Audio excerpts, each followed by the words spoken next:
JPSC अध्यक्ष अमिताभ चौधरी की ये गाड़ी अब गुजर रही है। हालांकि पिछली बार की तरह उन्होंने इस बार भी पत्रकारों से कोई बात नहीं की है। हालांकि हम ये उम्मीद लगाए बैठे थे कि क्या चर्चा हुई उस बारे में वो जानकारी देंगे, लेकिन एज एक्सपेक्टेड उन्होंने कोई चर्चा नहीं की है, कोई बात नहीं की है। तो अब सवाल ये उठता है कि आगे क्या कुछ होगा, आखिर क्यों बातचीत नहीं हो पाई है, वो देखने वाली बात होगी। लेकिन जो कुछ अभ्यर्थी, आंदोलनकारी छात्र नेता वो यहाँ पर मौजूद हैं।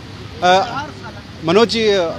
आज भी बात नहीं की, आज भी वो चलते बने, क्या लग रहा है कि उनके पास किसी सवाल का जवाब नहीं है? देखिए, ये सवाल का जवाब देना चाहिए था मीडिया को कि ये क्या बात करने जा रहे हैं। हम लोग यदि कुछ बोलेंगे तो हम लोगों को एग्जैक्ट पता नहीं चलेगा कि ये बात, लेकिन हम इतना जरूर जानते हैं कि जो ये जेपीएससी के चेयरमैन हैं तो इनको इंदिरा आवास के लिए नहीं बुलाया गया होगा। ये तो बुलाया गया जेपीएससी का 15 तारीख तक आपने समय लिया है। और मैं ये भी बता दूं कि जेपीएससी का मामला जो है सो हमारे कहिए राष्ट्रपति महोदय के पास में भी उठ गया है और यहाँ पर चला गया, तो वो निश्चित रूप से जो है वह महामहिम जो कह रहे होंगे कि राष्ट्रपति उनका जो संवाद या लेटर आया होगा, हम अंदाजा लगा सकते हैं कि ऑफिशियली जो है कि इस पर क्या कर रहे हो। अब ये दबाव में क्या करेंगे पता नहीं, ये चीज नहीं कर। मुख्य परीक्षा स्थगित होने के बाद दूसरी बार तलब किए गए हैं, तो एक के बाद एक कहीं ना दबाव उन पर बढ़ता हुआ जा रहा है। जी बिल्कुल, इंस्टीट्यूशन मुझे लगता है कि अपना रोल बहुत बखूबी निभा रही हैं और ये बात अभी प्रेसिडेंट तक पहुंच गई है। और प्रेसिडेंट ने जब गवर्नर से इस बारे में बातचीत की तो उन्होंने जब सारी डिटेल्स मांगी तो हमारे गवर्नर ने इन्हें इस वजह से बुलाया चेयरमैन को, ताकि वो बता सकें कि आखिर जो जितनी बड़ी डिस्क्रिपेंसी हुई है वो किस वजह से हुई है, किस बिना पे हुई है, आपके चेयरमैनशिप में ये सब चीजें क्यों हुई है, why did it all happen. Because अब कोई बातें छुपी नहीं है, सारी बातें अब साफ तौर पे सामने आ गई हैं, जिसमें हमें जेपीएससी की सारी गड़बड़ियां फर्स्ट से लेकर 10th तक सामने नजर आ रही हैं, दिख रही हैं। तो हमें ये साफ समझ में आ रहा है now institution is playing its role और डेमोक्रेसी कहीं ना कहीं दिखा रही है कि अभी भी जिंदा है। और डेफिनेटली मुझे लगता है कि इस स्टेप से चेयरमैन को काफी दिक्कतें होने वाली हैं। राष्ट्रपति भवन तक ये बातें पहुंची और एक के बाद हाईकोर्ट में भी मामला गया और वहां से कहीं न कहीं इन लोगों ने स्वीकार किया है कि कुछ गलतियां हुई हैं, उसके लिए कुछ टाइम चाहिए, उसकी वजह से जो मुख्य परीक्षा को स्थगित करना पड़ा। क्या लग रहा है जो इस तरह से पत्रकारों से बात नहीं करना, मीडिया से किसी सवाल का जवाब नहीं देना, तो क्या लगता है उनके पास किसी प्रश्न का उत्तर है कि नहीं? हाँ सर, देखिए मैं यही बताना चाहूंगी कि कोई भी रोल जो आप प्ले करते हैं तो वो आप हमेशा इस ओथ से करते हैं कि आप उस रोल को गुड फेथ के साथ करेंगे। तो यहाँ पे क्वेश्चन सर उनकी गुड फेथ की आ जाती है, उनकी चेयरमैनशिप की गुड फेथ की आ जाती है कि आपने आपके कार्यकाल में जब इस तरह की चीजें होती हैं तो आपके इंटेग्रिटी पे क्वेश्चन होता है, आपकी पर्सनालिटी पे क्वेश्चन होता है। और चूंकि उनके पास अपने बचाव के लिए कुछ नहीं होगा, क्योंकि अब सवाल जो है सीधे के सीधे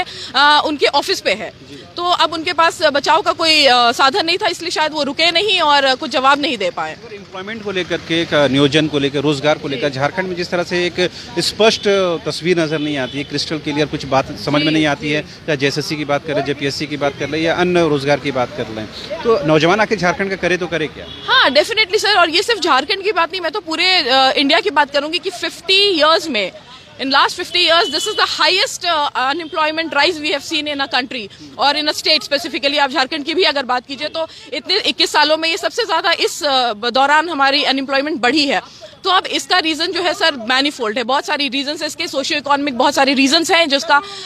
हम यहाँ पे एनालिसिस अगर करने बैठे तो खैर बहुत लंबा यहाँ ये वीडियो हो जाएगा। बट छोटे मोटे तौर पे आप ये समझिए कि सर अनएम्प्लॉयमेंट अगर राइज हुआ और गवर्नमेंट का इंटरफेरेंस जल्दी से जल्दी नहीं हुआ तो मुझे लगता है सर कि जो सोसाइटी है वो अपने पेस में नहीं रह पाएगी और शायद सोसाइटी जो है डिसइंटीग्रेट होगी और एक सिविल रेबिलियन की तरफ सोसाइटी जाती हुई दिख रही है। आपने सुना किस तरह से तमाम जो अभ्यर्थी हैं, जेपीएससी के अभ्यर्थी हैं, और इस पूरे आंदोलन को इन लोगों ने बहुत बढ़ चढ़ के आगे ले गए हैं। लेकिन अब सवाल यह है कि उस आंदोलन का अगर कोई आउटकम नहीं निकलता है तो फिर क्वेश्चन रेज होना लाजमी है। अभी जिस तरह से जेपीएससी के चेयरमैन करीबन उनकी आधे घंटे तक मुलाकात राजभवन में राज्यपाल रमेश बैस साहब से हुई है, तो हम लोग इस बात को उम्मीद लगाए बैठे थे कि वो अंदर की बातें अगर जो बताने लायक हो एटलीस्ट वो बताएं और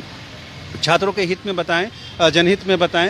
नियोजन के हित में बताएं, रोजगार के हित में बताएं, झारखंड के हित में बताएं। अगर कुछ बातें ऐसी हैं ताकि पब्लिक डोमेन में जाएं और लोगों को लगे, और खास करके नौजवानों जो बेरोजगारी का दंश झेल रहे हैं उनको एटलीस्ट ये लगे कि जो चेयरमैन साहब हैं या फिर जो जेपीएससी है वो रोजगार को लेकर के, एम्प्लॉयमेंट को लेकर गंभीर है, संजीदा है, प्रतिबद्ध है। तो वो अगर बातें नहीं आती हैं तो कहीं ना कहीं एक वेग बन जाता है और कहीं ना कहीं जो कॉन्फिडेंस का अभाव हो जाता है, विश्वास बहाली नहीं हो पाती है, जिसका कहीं ना कहीं नुकसान उठाना पड़ता है। तो उम्मीद करनी चाहिए कि आने वाले दिनों में बातें स्पष्ट होगी, लेकिन एक के बाद एक जिस तरह से जेपीएससी चेयरमैन को राजभवन में तलब किया जा रहा है, मुख्य परीक्षा स्थगित होने के बाद ये दूसरी बार ये राजभवन आए हैं, क्या बातें हुई हैं वो थोड़ी देर बाद ही स्पष्ट हो पाएंगी। लेकिन अभी उन्होंने किसी तरह की कोई बात नहीं की है। और जिस तरह हम लोगों ने छात्र नेता मनोज यादव से बात की है और कहकशा से बात की है, तो तमाम लोग किसी न किसी तरीके से अपनी बात रखने की कोशिश कर रहे हैं और ये बताने की कोशिश कर रहे हैं कि जेपीएससी चेयरमैन के पास या आयोग के पास किसी भी प्रश्न का उत्तर नहीं है। यही वजह है कि वो किसी मीडिया को फेस नहीं करना चाहते हैं या अपनी बातें वो रखना नहीं चाहते हैं। हालांकि विज्ञप्ति के माध्यम से यदा कदा वो अपनी बातें रखती हैं, लेकिन बड़ा सवाल यही है कि अब क्या होगा।